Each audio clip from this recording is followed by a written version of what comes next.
구약 성경 사무엘상 18장 10절에서 12절까지의 말씀입니다. 사무엘상 18장 10절에서 12절 말씀입니다. 사무엘상 18장 10절에서 12절 말씀 우리 한 절씩 교독하시고 마지막 절 합독하겠습니다. 제가 10절 말씀 먼저 보겠습니다. 그 이튿날 하나님께서 부리시는 악령이 사울에게 힘있게 내림에 그가 집안에서 정신없이 떠들어대므로 다윗이 평일과 같이 손으로 수금을 타는데 그때 사울의 손에 창이 있는지라.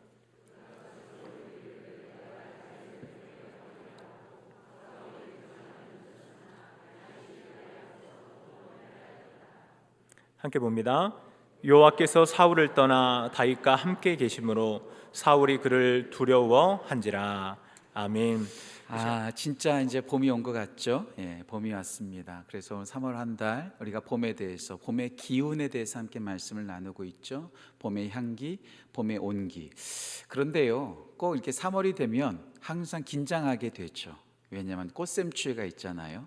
제가 이 3월달 말씀을 쭉 미리 2월달부터 준비했거든요. 그러면서 오늘 말씀을 두 번째 주로 둘까 세 번째 주로 둘까 되게 고민했어요. 언제 꽃샘추위가 올지 모르니까. 근데 지난 화요일 날 아싸 했잖아요. 제가 와, 눈이 오다니.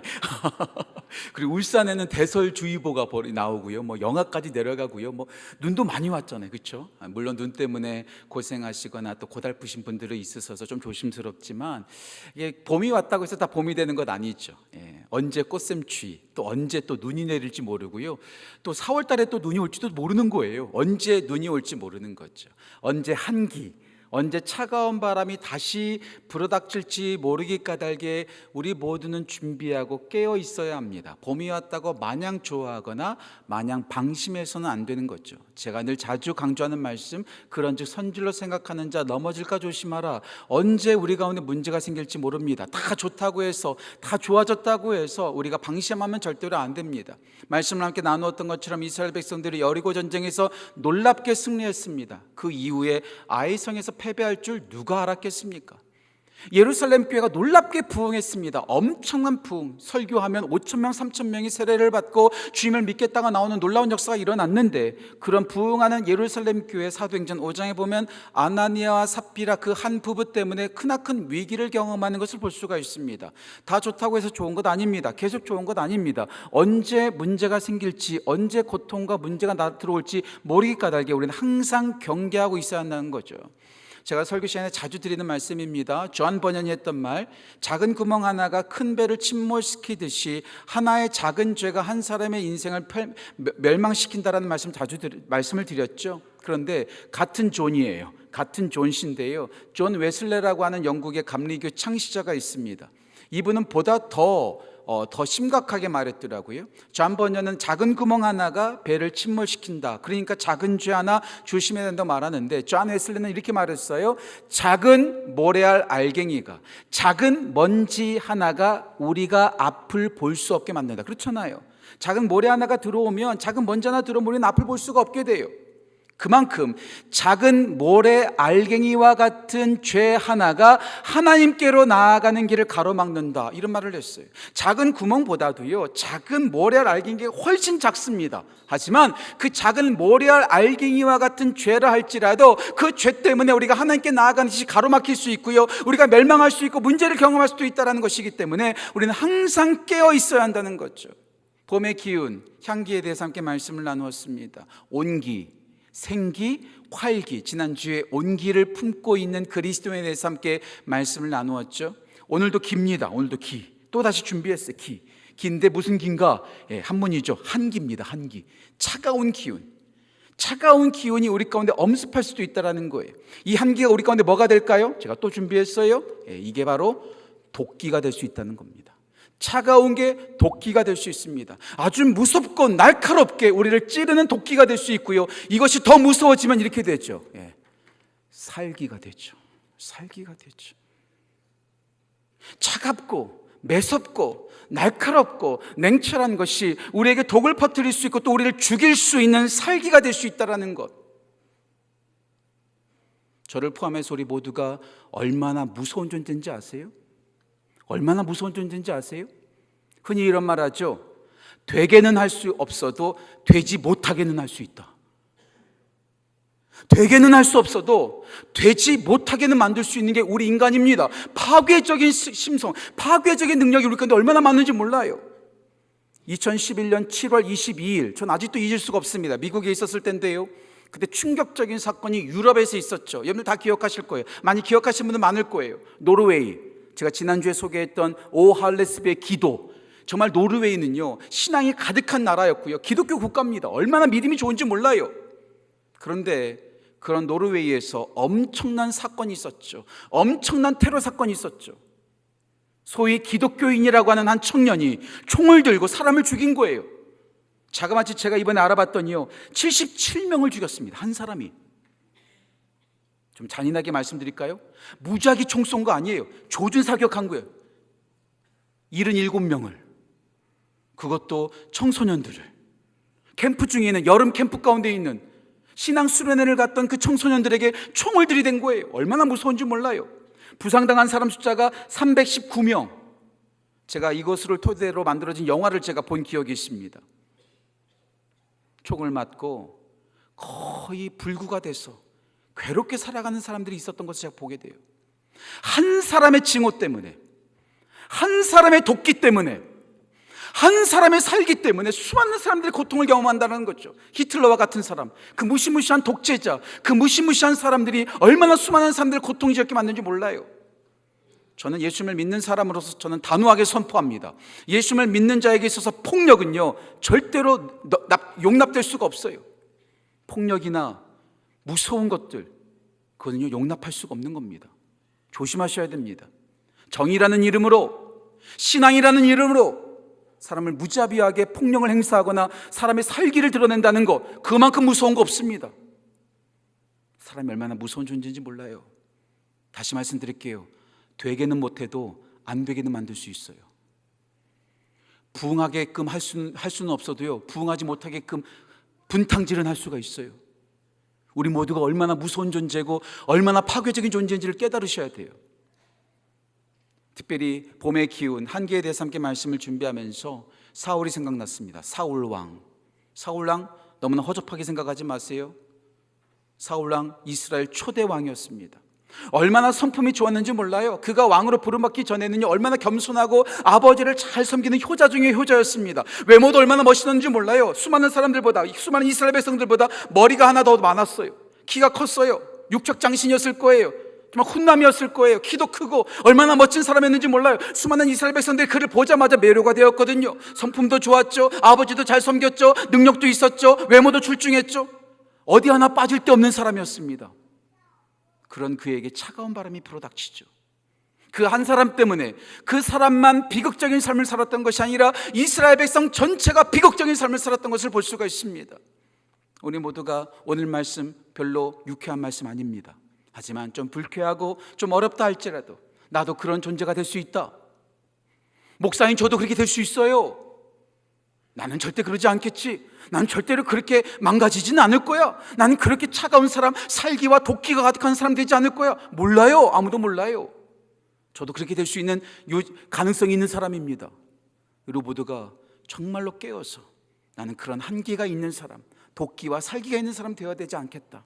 그런 마음을 가지고 불쾌한 말씀이라 할지라도, 달가운 말씀이 아니라 할지라도 그 말씀을 받고 우리 모두가 깨어서 봄의 기운, 그 온기를 계속해서 발휘하는 우리 교회 성도, 우리 모두 되기를 주님의 이름으로 축복합니다.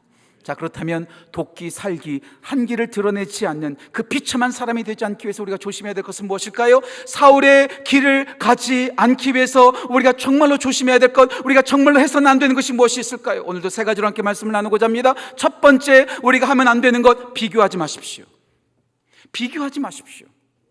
모든 비극의 시작은 비교하는 것에서 시작된 것을 볼 수가 있습니다. 비교 정말 안 좋은 거죠.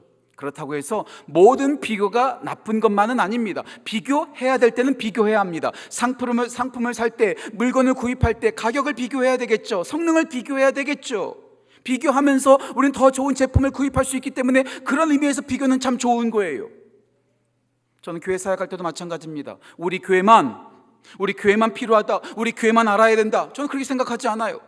제가 미국에서 사역했었을 때 여러 교회들을 탐방했습니다. 부흥하는 교회를 탐방했습니다. 미국 교회를 탐방했습니다. 작년에도 제가 미국 갔었을 때 미국 교회를 탐방했어요. 이 교회는 뭐가 장점인가? 어떻게 사역하고 있는가? 어떻게 예배하고 있는가? 어떻게 어린이들 돌보고 있는가? 배워야죠. 비교하면서 배워야죠. 비교하면서 배워야죠.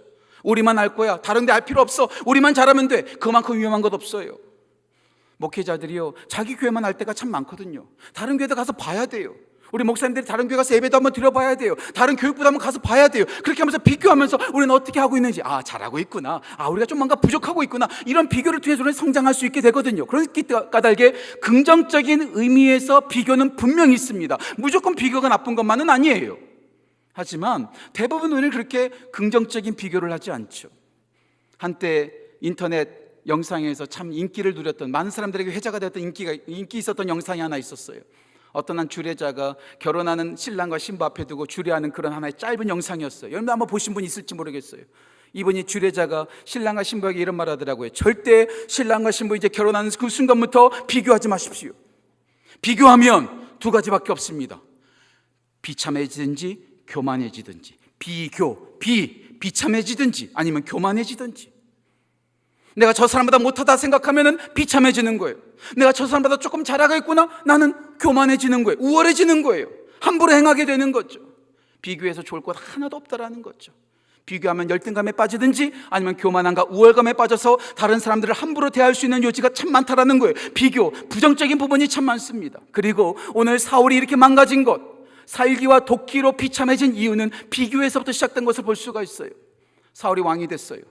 그는요, 이스라엘에서 최고 높은 자리에 있었던 사람입니다. 비교 불가능한 최고 높은 자리에 있는 그 사람인데 그 사람이 망가지기 시작해요. 왕이 되었음에 망가지기 시작합니다. 왜요? 하나님의 말씀을 듣지 않았잖아요. 번제를 함부로 드리면 안 되는 번제를 드렸어요. 아말렉과의 전쟁에서 모든 것을 다 없애야 되는데 좋은 것을 남겨두었어요. 하나님의 말씀에 순종하지 않았기 까닭에 하나님께서 그를 버렸습니다. 그리고 하나님께서 그를 버리신 후에 첫 번째 위기가 사무엘상 17장에서 등장하죠. 엘라 골짜기에서 골리앗을 만나게 됩니다. 블레셋과 싸우게 됐죠. 블레셋 앞에서, 골리앗 앞에서 벌벌 떨고 앉아 있습니다. 아무것도 못하는 거죠. 그렇게 망가지기 시작했습니다. 그때 여러분들 다 아시는 내용이죠. 그때 나왔던 하나의 해결사, 영웅 중에 영웅 다윗이 등장해서 골리앗을 한 번에 무너뜨립니다. 다음 주에 금요일 날 나눌 거예요. 다음 주에 나눌 거예요. 한 번에 무너뜨려 버립니다. 얼마나 놀랐으니까. 그 다윗 때문에 이스라엘 백성들이 승리할 수 있었어요. 사울이 승리할 수 있었어요. 전체가 다 안전할 수 있었던 거죠. 그런데 문제는 언제부터 시작됐습니까? 사무엘상 18장, 오늘 본문이 시작되기 바로 전에 시작됐죠. 그들이 이제 승전하면서 집으로 돌아옵니다. 고향으로 돌아옵니다. 그때 여인들이 말하기 시작하죠. 참 여자들이 말하는 게 참 무서워요. 어떨 때는요. 사울은 천천히요, 다윗은 만만히로다. 사울은 천천히요, 다윗은 만만히로다. 당연한 것 아니겠어요? 다윗이 이겼잖아요. 다윗 때문에 이겼잖아요. 당연한 거예요. 당연한 것을 말했는데 그 말을 듣고 사울이 어땠다고요? 불쾌했다는 거예요. 그때부터 사울은 비교하기 시작하면서 열등감에 빠지기 시작합니다. 다윗과 비교하면서 정말로 거기서 불행해지기 시작하는 거죠. 비교해서 좋을 것 하나도 없습니다. 그래서 비참해지기 시작하는 거죠. 비교하면 안 되죠. 저는 말씀을 준비하면서 다른 사람 생각나지 않았어요. 제가 생각났어요. 우리 사역자들이 생각났어요. 사역자들에게 있어서 가장 괴로울 때가 언제인 줄 아세요? 다른 목사가 잘 나갈 때. 교회 목회하면서 가장 힘들 때가 뭔지 아세요? 옆에 있는 교회가 부흥할 때. 아니, 옆에 있는 교회가 부흥하면 하나님께서 하신 일이니까 기뻐해 줘야 되잖아요. 다른 목사가 잘 되고 다른 목사가 설교를 잘하면 박수를 쳐줘야 하는데 그것 때문에 가슴이 아픈 거예요. 집에 가서 밤잠을 못 자는 거예요. 동종업계가 문제인 거예요. 항상 문제인 거죠. 목사는 목사 때문에 힘들어요. 선교사는 선교사 때문에 힘들어요. 교회는 교회 때문에 힘들어요. 왜요? 목사끼리 서로 비교하고 앉아 있는 거예요. 서로 잘 되기를 원하지 않아요. 안 되기를 바라는 거예요. 불쾌한 거예요. 비교하면서 질투하는 거예요. 남이 안 되길 바라는 거예요. 다른 목사 안 되길 바라는 거예요. 다른 교회 망하길 바라는 거예요. 저도 솔직하게 고백하죠. 갑자기 신문에서 어떤 교회가 망했다, 어떤 목사가 스캔들로 떨어졌다, 속으로 고소함이 있는 거예요. 참 못된 심보가 제 안에 있는 거예요. 우리 모두가 그래요. 여러분들은 안 그러세요? 우리 모두가 그렇게 비교하면서 남이 안 되길 바라는 거예요. 잘 안 되길 바라는 거예요. 남이 잘 되면 불쾌한 거예요. 기분 나쁜 거예요. 저는요, 그래서요, 의도적으로 선포합니다. 저는 함께 사역하는 목사님들과 절대로 비교하지 않기로 저는 작정하고 이렇게 공개적으로 말하는 거예요. 다른 교회가 잘 되기를 저는 공개적으로 선포하는 거예요. 제가 그렇게 깨닫게 했던 하나의 사건이 있었습니다. 2002년도 벌써 23년 전이네요. 제가 조금 교만하게 말씀드릴게요. 23년 전 제가 꽤 찬양 인도를 잘했거든요. 기타 치면서 오늘 조요한 목사님처럼 막 그냥 뻘뻘, 제가 이렇게 땀 내면서 설교하잖아요. 찬양 인도할 때는 어떻게 했어요? 방방 뛰면서 했거든요. 막 난리 났어요. 안 보셨으니까 다행인 거지. 제가 로스앤젤레스 사역했었을 때 제가 찬양 인도 참 잘했거든요. 아니, 잘한다고 착각했거든요. 그래서 집회가 있으면은요, 제가요 같이 찬양인도 막 하는 거예요. 그런데 오늘 제가 이 예화는 생각나지 않았는데, 오늘 제가 우리 조요한 목사님과 우리 사역자들 찬양팀이 찬양하는데 제가 이 에피소드가 생각난 거예요. 오늘 부른 찬양 가운데 내 입술로 하나님의, 제가 참 좋아하는 찬양이거든요. 이 찬양을 만드신 분이 정종원 목사님, 제가 자주 설교 시간에 말씀드리죠. 꿈이 있는 자유, 소원, 한웅재 목사님과 함께 듀엣을 이루어서 한국 교계의 예배 사역을 일으키셨던 분 가운데 한 분이 정종원 목사님입니다. 찬양 인도를 얼마나 잘하시는지 몰라요. 근데 이분하고 같이 사역했거든요. 그때 유명한 강사님이 오셔가지고 집회를 하는데, 첫째 날 정종원 목사님께서 찬양 인도하시고 두 번째 날 제가 찬양 인도하는 거예요. 제가 치결인 생각에 이제 29살이었거든요. 그때 한번 봐라, 내가 한번 오늘 다 뒤집어 엎겠다 이러면서 올라온 거예요. 그런데요, 제가 그날 충격 먹었어요.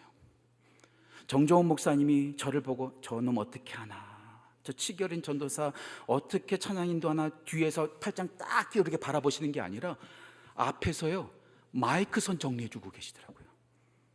전도사님 뭐가 필요해, 이렇게 해줄까, 기타 소리 괜찮아? 아니, 저를 섬겨주고 계시더라고요. 제가 안 되길 바라는 것이 아니라, 제가 어떻게 하나 평가하고 앉아 계신 것이 아니라 저를 도와주고 저를 섬겨주고 계시더라고요. 거기서 제가 뒤통수에 떡 맞은 거예요. 아, 그렇구나.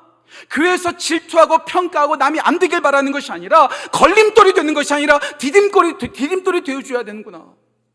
우리 교회 사역자들끼리 서로 경쟁하고 서로 시기하고 서로 비판하는 것이 아니라 서로 잘 되는 것을 박수 쳐주고 잘 되길 바라주는 것, 우리 교회 사역자들이 해야 되는 것이 마땅한 모습 아닙니까? 우리 장로님들의 모습 아닐까요? 우리 권사님들의 모습이 아닐까요? 우리 교구들의 모습이 아닐까요? 오늘 10교구가 꽃 들고 나왔어? 그래, 11교구 보자, 다음 주에 어떻게 나와? 이렇게 하시는 게 아니라, 야, 진짜 꽃 정말 멋지다, 난 못 따라하겠다, 진짜 잘했어.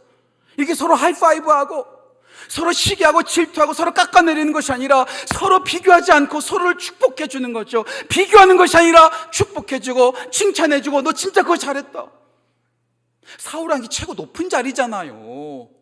비교 불가한 자리에 있잖아요. 야, 다윗 진짜 잘했다. 수많은 사람들 앞에서, 진짜 다윗이 만만입니다. 전 천천입니다. 전 다윗과 함께 있는 것이 너무나 좋습니다. 그 넓은 품 때문에 더 존경받을 거예요. 그렇지 않겠습니까? 서로 비난하고 서로 질투하고 서로 헐뜯는 것이 아니라 서로 칭찬하는 거죠. 미국 교회에서 있었던 일 하나만 더 얘기할게요. 제가 담임 목사로 섬기면서 1년에 2번 사역자 설교 주간을 만들었어요. 사역자 설교 주간. 목사님들이 주일날 설교하는 거예요. 그리고 저는요 사회를 보는 거예요. 제가 사회를 보는 거죠. 왜냐하면 설교는요 많이 들어서 설교가 늘지 않고요, 설교하다 보니까 늘거든요. 그런데 맨날 담임 목사만 설교하니까 부목사님들에게 설교할 기회가 없는 거예요. 주일날 설교할 기회가 없는 거죠. 그래서 주일날 설교할 기회를 주는 거예요. 사역자 설교 주간. 그리고요, 사역자들에게 제가 부탁했습니다. 제가 이렇게 부탁했습니다. 정중하게, 진짜로. 목사님들, 이번 사역자 설교 주간에 제가 이런 말해서 죄송합니다. 제발 홈런 치세요. 홈런 치셔서, 야, 우리 교회 담임 목사보다도 부목사가 설교를 진짜 잘한다, 우리 교회 부목사님들 진짜 설교 잘한다, 이런 칭찬 좀 받게 해주세요. 저 시슴 내지 않을게요. 저 질투 내지 않을게요. 제발 그렇게 좀 해주세요. 서로 격려하고 서로 걸림돌이 되는 것이 아니라 디딤돌이 되게 해주고 서로 잘할 수 있도록 격려해주고 함께 도와주는 것, 이게 하나된 모습이 아닐까요? 하나된 교회 모습이 아닐까요? 비교하면서 질투하기 시작하니까 나라가 깨지기 시작하는 거예요. 불행해지기 시작하는 거예요. 우리 서로 비교하지 말고, 긍정적인 비교도 있지만 부정적인 비교하지 말고 서로 축복해주고 디딤돌이 되어주고 서로 칭찬해주고 서로 격려하면서 함께 한 기가 아닌 온 기로 세워져 나가는 우리에게 되기를 주님의 이름으로 축복합니다. 절대로 비교하지 마십시오. 두 번째, 오용하지 마십시오. 제가 늘 자주 말씀드리죠, 모든 것에는요 중립적인 부분이 있습니다. 성실, 다 좋은 단어죠. 성실만큼 좋은 단어가 어디 있겠습니까? 저는 매일 새벽마다 기도해, 주님, 저 성실하게 해주세요. 그런데요, 모든 성실이 다 좋은 거 아니라고 제가 말씀드리죠. 죄 짓는 사람, 사기치는 사람도 진짜 성실합니다. 무엇에 성실하냐가 중요한 거예요. 사랑도 마찬가지예요. 하나님, 제가 사랑 충만하게 해주세요 하면서 사랑해서는 안 될 사람을 사랑하면 그건 끔찍한 거예요. 선 넘으면 안 돼요. 바운더리 안에서, 제가 좋아하는 책 가운데 노라고 말할 수 있는 그리스도인, 이 책 참 좋은 책입니다. 바운더리, 영어로는 바운더리인데요, 이 바운더리를 넘어서서 하는 것은요, 그건 문제가 되는 거예요. 이게 바로 죄라는 거죠. 아담과 하와가 하나님의 바운더리를 넘어서니까 불순종해서 그들이 타락한 거 아니겠습니까? 사랑도요, 바운더리 안에서, 우리 안에서, 가정 안에서 사랑해야지, 가정 밖에 있는 사랑하면 그 가정 파탄 나는 거예요. 모든 사랑이 좋은 것 아닙니다. 모든 성실이 좋은 것 아닙니다. 그 중에 대표적인 것, 칼이죠. 칼. 어떤 칼은 죽입니다. 어떤 칼은 살립니다. 의사 손에 들려있는 메스는 사람을 살리는 칼이요, 도둑놈과 강도와 조폭 손에 들려지는 칼은 무섭고 우리를 위협하는 칼입니다. 어떤 칼을 들고 있느냐, 이게 참 중요하다는 거죠. 모든 싸움이 다 나쁜 건 아닙니다. 사도 바울이 3번씩이나 디모데전서 1장 18절, 디모데전서 6장 12절, 디모데후서 4장 7절에서 말하고 있죠. 선한 싸움, fight the good fight. 선한 싸움이 있다는 거예요. 영적 싸움이 있다는 거죠. 이 영적 싸움을 할 때 우리가 칼을 들고 영적인 무기를 들고 싸우는 건데, 어디에 그 무기를 사용할 것인가? 성도들끼리 서로 싸우고, 성도들끼리 서로 비난하고, 내부 총질하고 분탕질하는 것이 아니라, 우리의 싸움은 어디예요? 우리의 싸움은 혈과 육의 대함이 아니요 오직 정사와 건세와 하늘에 있는 주관자들과 하늘에 있는 악의 영들의 대함이니, 사탄에게 칼을 휘둘러야죠. 우리에게 주신 그 무기, 우리에게 주신 재능을 사탄을 들어서 사용해야 되는데, 세상을 향해서 사용해야 되는데, 우리끼리 싸우고 있다는 것은 오용하는 거죠. 잘못 사용하는 거죠.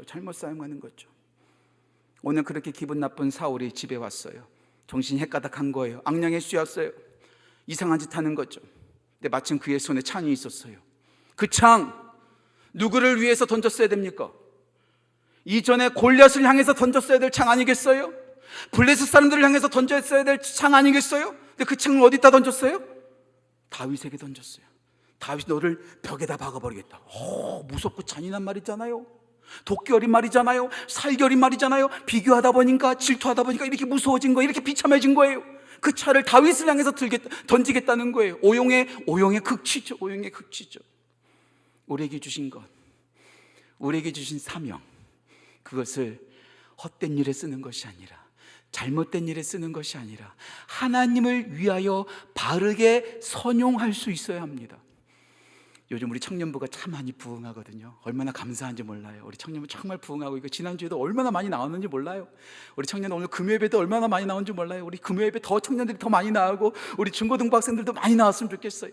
한두 시간 공부 안 한다고 서울대 못 가는 건 아니거든요. 이 시간 잘 관리해가지고 이 주일날, 금요일날 저녁에 나와서 함께 기도하는 거예요. 이 기도가 이 힘이 돼서, 이 기도가 에너지가 돼서 일주일 동안 공부할 수 있는 지혜를 주시는 거거든요.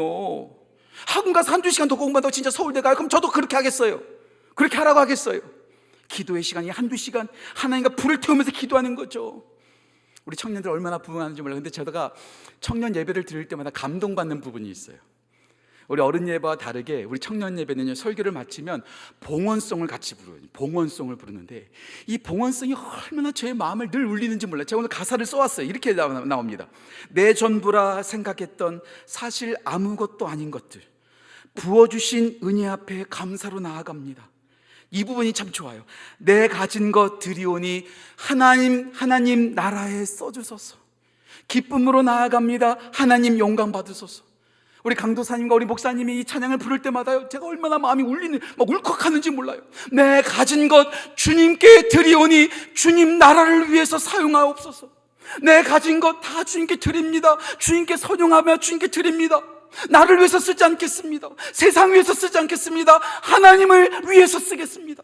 청년들의 고백을 들을 때마다 제가 너무나 감동이 되는 거죠. 우리 가운데 주신 은혜가 얼마나 많은지 몰라요. 제가 늘 자주 말씀드리죠. 언젠가 제가 사명에 대한 설교를 다시 한번 시리즈 설교할 때 말씀을 나누겠는데요, 저는 사명이 3가지가 있다고 생각합니다. 짧게 말씀드리겠습니다. 사명이 3가지. 첫 번째, 내가 받은 축복이 사명입니다. 돈이 많으세요? 여러분을 떵떵거리라고 살라고 주신 복이 아니라 나누라고 돈 주신 거예요. 여러분 지식 자랑 안 하고 주신 것이 아니라 그 지식을 가지고 다른 사람을 위해서 쓰라는 거예요. 건강 주셨어요? 그 건강 자랑하지 마시고 근육 자랑하지 마시고 다른 사람들 섬기게 쓰라고 하나님께서 주신 거예요. 축복이 사명입니다. 두 번째, 재능이 사명입니다. 재능이 사명이에요. 노래 잘하십니까? 가서 하나님의 영광을 위해서 노래를 사용하는 거죠. 그림을 잘 그리십니까? 글을 잘 쓰십니까? 옷을 잘 입으십니까? 헤어 디자이너를 잘 하십니까? 여러 가지 계산을 잘 하십니까? 이 모든 재능이 나를 위해서 주신 것이 아니라 하나님의 영광을 위해서 사용하라고. 마지막 세 번째 축복은요, 저는 고통이 사명이다. 고통이 사명이다. 내가 겪은 고통. 암투병하신 분들이요, 암투병으로 고생하는 분들의 마음을 알아서 그분들을 위로할 수가 있어요. 자녀 문제 때문에 고달파하시는 분들이 또 다른 자녀 때문에 고달파하는 분들을 위로해 줄 수가 있어요. 그 고통 쓸데없는 것 아닙니다. 하나님께서 사명으로 주신 거예요. 축복이 사명입니다. 재능이 사명입니다. 고통이 사명입니다. 이 모든 것들을 나를 위해서 쓰는 것이 아니라 하나님을 위해서 쓰는 거죠. 지난주 수요일날 고민영 목사님께서 설교하시면서 이런 말씀하시더라고요. 하나님이 없는 승승장구는 재앙입니다. 하나님이 없는 재앙은 승승장구는 재앙입니다. 하나님이 없는 축복, 하나님이 없는 재능, 하나님은 고통은요 정말로 비참한 거죠. 하나님께서 우리에게 주신 그것을 나를 위해서 오용하는 것이 아니라, 나의 정적을 주기 위해서 창을 집어 던지는 것이 아니라 하나님의 영광을 위하여 다른 사람들을 돕기 위해서 선용하는 것, 이것이 우리가 온기를 유지하며 도끼와 살기에 빠지지 않는, 잔인하지 않은 사람 되는 첫 번째 길인 거죠.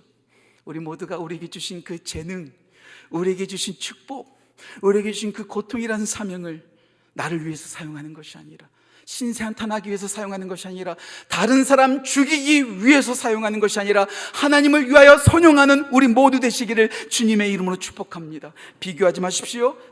오용하지 마십시오. 마지막 세 번째, 변심하지 마십시오. 변심하지 마십시오.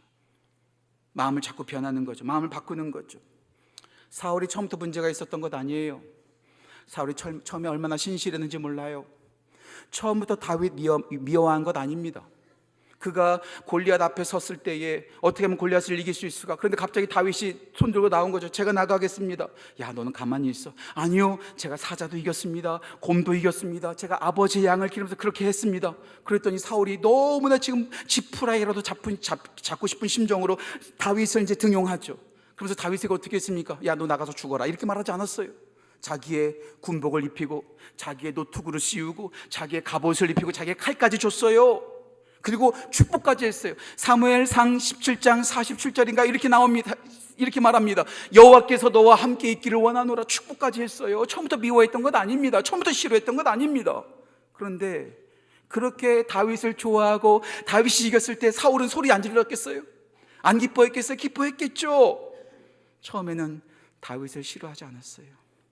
처음에는 다윗을 좋아했어요. 아니, 다윗이 골리앗 앞에 섰을 뒤에서 그 누구보다도 간절하게 응원했던 사람, 다윗이 이기기를 응원했던 사람이 바로 사울이었을 것입니다. 왜요? 다윗이 죽으면 첫 번째로 모가지 날아가는 게 누굽니까? 사울이거든요. 그 당시에 전쟁 방법이 그랬어요. 사울이 먼저 죽는 거예요. 자기가 살기 위해서 어떻게 해서 다윗이 이기기를 그 뒤에서 그토록 간절하게 응원했었을 거예요. 하지만 그의 마음이 변심했죠. 변심했죠. 봄날이라는 영화에서 말하는 것처럼 사랑이 어떻게 그렇게 변하나요? 우린 사랑이 변해요. 충성이 변해요. 믿음이 변질돼요. 희생이 변질돼요. 예수님을 처음 믿었을 때는 얼마나 간절하게 했는지 몰라요. 지난 특세 때 우리 곽성정 목사님께서 말씀 나눠주셨잖아요. 첫사랑을 회복하라고. 근데 우린 변질돼요. 우린 변질돼요. 자꾸 변질되고 흐트러지는 거죠. 하지만 사울과 반대되는 다윗은 어떠했습니까? 다윗의 마음은요, 마음이 성실했어요. 시편 78편 70절인가요? 지금 우리가 갖고 있는 개역 개정 말고요, 개역 한글 보면 마음에 성실함이 있었다. 사도행전 13장 22절 사도 바울이 했던 설교에서 다윗을 어떻게 말합니까? 하나님의 마음에 맞는 사람. 옛날 개역 한글은 하나님의 마음에 합한 사람. 항상 일정했어요. 잘 나갈 때든지 못 나갈 때든지, 왕이 되었을 때든지, 그가 도망자 신세했을 때든지, 골리앗을 이기기 전이나 이긴 후에나 그는 변함없이 하나님께 성실한 일정한 마음으로 충심한 마음을 갖고 있었다라는 거죠. 우리 마음이 변질되는 것이 아니라 이랬다 저랬다 하는 것이 아니라 다윗의 마음이 한결같고 충심했던 것처럼 우리의 마음이 변질되지 않기를 바랍니다. 저에게 하는 말입니다. 목사가 얼마나 많이 변질되는지 몰라요. 익숙해지다 보면, 오래 사역하다 보면, 설교하는 게 익숙해지다 보면, 사역에 익숙해지다 보면 과거의 그런 그 첫사랑과 그 간절함이 식어질 때가 참 많거든요. 그럴 때마다 저를 꾸짖어 주세요. 당신 정신 나갔다고, 맛 나갔다고, 정신 차리라고. 어떤 교회 제 멘토 목사님의 이야기입니다. 새벽 예배 나왔는데요, 항상 앞에 나와서 기도하는 여자 성도님이 있다는 거예요. 이분이 기도할 때마다 이렇게 기도한다는 거예요. 하나님, 우리 목사님 정신 차리게 해주세요. 우리 목사님 정신 차리게 해주세요. 그 얘기를 들을 때마다 항상 정신 차리신다는 거예요. 예, 그래요. 한 번에 훅 갑니다. 변심하게 되는 거예요. 저도 예배가 아닙니다. 저도 예배가 아닙니다. 변심하지 마시고 충심하셔야 돼요. 그런데요, 하나만 더 얘기할게요. 오늘 사울이 변심했지만 회심할 수 있는 기회가 여럿 있었습니다. 다시 말씀드릴게요. 변심했지만, 그렇게 응원했던 다윗을 싫어하고 죽이려고 변심했지만 회심할 수 있는 기회가 여럿 있었습니다. 그 아들 요나단이 다윗 그런 사람 아니라고, 다윗을 사랑하라고 뒤에서 자꾸 말을 했어요. 그리고 심지어는 다윗이 죽일 수 있는 상황 속에서 2번씩이나 사울을 살려주었습니다. 그때마다 그는 깨달았어요. 내가 다시 너 죽이지 않겠노라고, 내가 정신 차리겠노라고 말했음에도 불구하고 그는 다시 말짱 도루묵이 되었어요. 회심할 기회를 줬음에도 불구하고 사울은 회심하지 않았어요. 변심한 그대로 살았어요. 하나님께서 기회 주실 거예요. 변심할 수 있어요. 첫사랑 식을 수 있어요. 하여튼 주님께서 말씀하세요. 말씀을 통해서, 설교를 통해서, 묵상할 때, 큐티할 때, 믿음의 동력자를 통해서 우리 가운데 일깨울 때가 있어요. 그때 정신 바짝 차리고 회심하면 돼요. 늦은 거 없어요. 늦지 않았어요. 우리가 회심하고 주님께로 돌아오면 돼요. 그런데 사울의 가장 안타까운 것은 그렇게 회심할 기회가 여러 번 있었음에도 불구하고 그것을 다 걷어차버렸다는 거예요. 그래서 그의 살기, 그의 도끼가 다윗을 죽인 것이 아니라 자기를 죽였죠. 무서운 겁니다. 살기, 도끼, 비교하고 오용하고 변심해서 다른 사람 미워하다 보면 그게 나를 죽이는 거예요.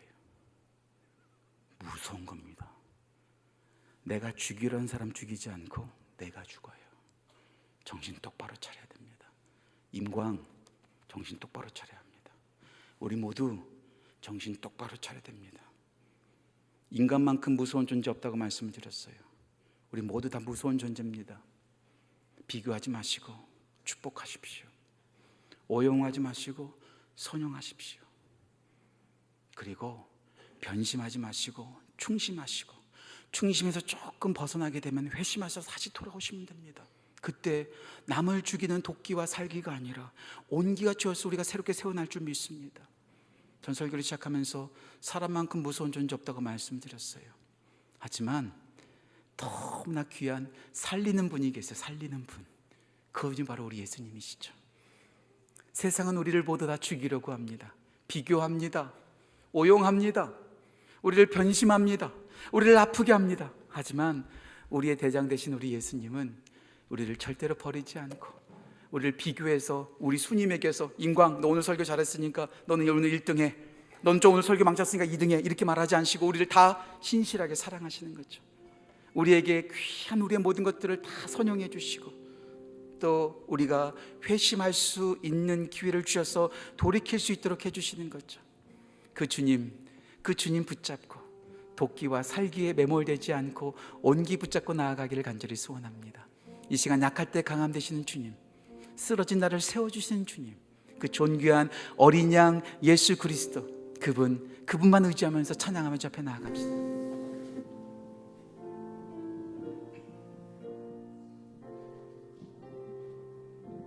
약할 때 강함 되시네요. 약할 때 강함 되시네, 나의 보배가 되신 주 나의 모든 것,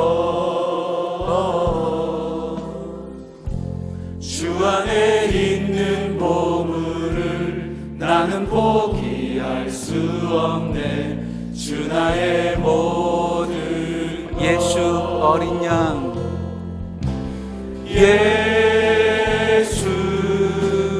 어린 양, 존귀한 이름.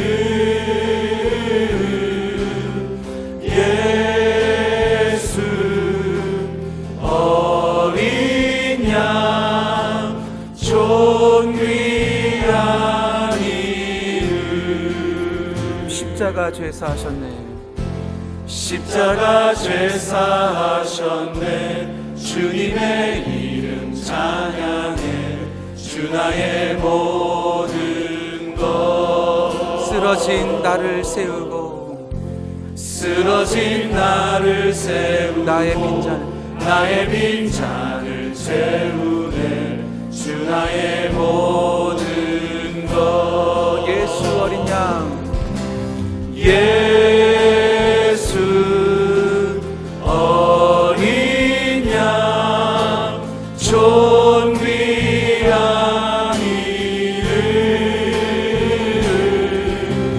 예수 어린 양, 존귀. 한 번 더 고백하며 나아갑시다. 십자가 죄사하셨네. 십자가 죄사하셨네. 십자가 죄사하셨네. 주님의 이름 찬양해. 주 나의 모든 것. 쓰러진 나를 세워주시는 분이십니다. 쓰러진 나를 세우고, 나의 빈잔을 채우네. 주 나의. 우리 두 손 앞에 들고 고백하며 나아갈까요? 십자가 죄사하셨네. 십자가 죄사하셨네. 주님의 이름 찬양해. 주 나의 모든 것. 쓰러진 나를 세우고, 쓰러진 나를 세우고, 나의 빈잔을 채우네. 주 나의 모든 것. 선포합시다. 예수 어린 양, 예수 어린 양, 존귀한 이름. 예수 어린 양, 존귀한. 예수 어린 양, 예수 어린 양, 예수 어린 양, 존귀한 이름. 예수 어린 양, 존귀한 이름. 우리 예수님은 우리를 비교하지 않으십니다. 우리를 있는 그대로 축복하십니다. 우리 주님은 우리 가운데 주신 그 사명을 따라 올바르게 사용하기를 원하십니다. 그리고 우리가 변심하고 우리가 넘어졌을 때 우리 가운데 다시 돌아와 회심할 수 있는 기회를 주시는, 우리를 살리시는 분이십니다. 우리를 살리시는 분, 비교치 않고 우리를 사랑하시는 분, 우리와 함께하여 주시고, 주님께서 그렇게 살리셨던 것처럼 우리도 온기 있는 인생, 한기가 아니라 온기 있는 인생 되게 하여 주옵소서. 주여 한번 크게 주와 기도하며 나아갑니다. 주여, 하나님 아버지, 우리를 비교하지 아니하시고 있는 모습 그대로 사랑하시고 있는 모습 그대로 붙잡아 주신 주님, 우리를 격려해 주시고 우리 쓰러진 우리를 일으켜 세워주시고 우리의 빈잔을 채워주시고 우리의 죄를 십자가의 은혜로 사여 주시는 주님을 다시 한번 찬양하며 경배하며 나아갑니다. 하나님 아버지, 사울처럼 비교하지 않게 하시고 다윗처럼 축복하는 인생 되게 하여 주옵소서. 우리에게 주신 그 사명, 우리에게 주신 그 축복과 재능과 고통이라는 그 사명을 나를 위해서 사용하지 않게 하시고 하시고 신세 한탄하지 않게 하시고 하나님을 위하여 바르게 사용하는 우리 모두 되게 하여 주옵소서. 변심하지 않게 하시고 중심을 다하여 성실하게 살아갈 뿐만 아니라 우리가 떨어졌을 때, 우리가 약해졌을 때 다시 회심하여 주님께로 돌아오는 우리 되게 하여 주옵소서. 도끼 있는 인생, 살기 있는 인생으로 비참하게 살아가지 않게 하시고 온기 있는 인생, 살려주는 인생 예수님께서 채워주시고 일으켜 세워주시고 예수님께서 붙잡아 주셨던 것처럼 예수님처럼 살아가는 우리 모두 될 수 있도록 주여 인도하여 주옵소서. 내게 주신 능력으로 파괴하는 인생 되지 않은 것이 되지 않게 하시고 걸림돌 되지 않게 하시고 디딤돌 되는 인생 될 수 있도록 우리 모두를 그렇게 붙잡아 인도하여 주옵소서. 하나님 아버지, 우리가 예수님처럼 살기를 원합니다. 사울처럼 비교하고 오용하고 변심하여 비참하게 죽어가는 인생이 아니라 다윗이 중심으로 주님을 바라보고 선용하며 축복했듯이, 아니 우리 예수님께서 쓰러진 우리를 세워주시고 우리의 빈잔을 채워주시고 약한 우리에게 강함을 더하셔서 우리를 다시 일으켜 세우셨던 것처럼 우리 모두가 그렇게 살리는 인생, 돕는 인생, 하나님께 영광 돌리는 온기 가득한 봄과 같은 인생 될 수 있도록 우리 모두를 그렇게 사용하시고 붙잡아 주옵소서. 감사드리며 귀하신 예수님의 이름으로 기도합니다. 아멘.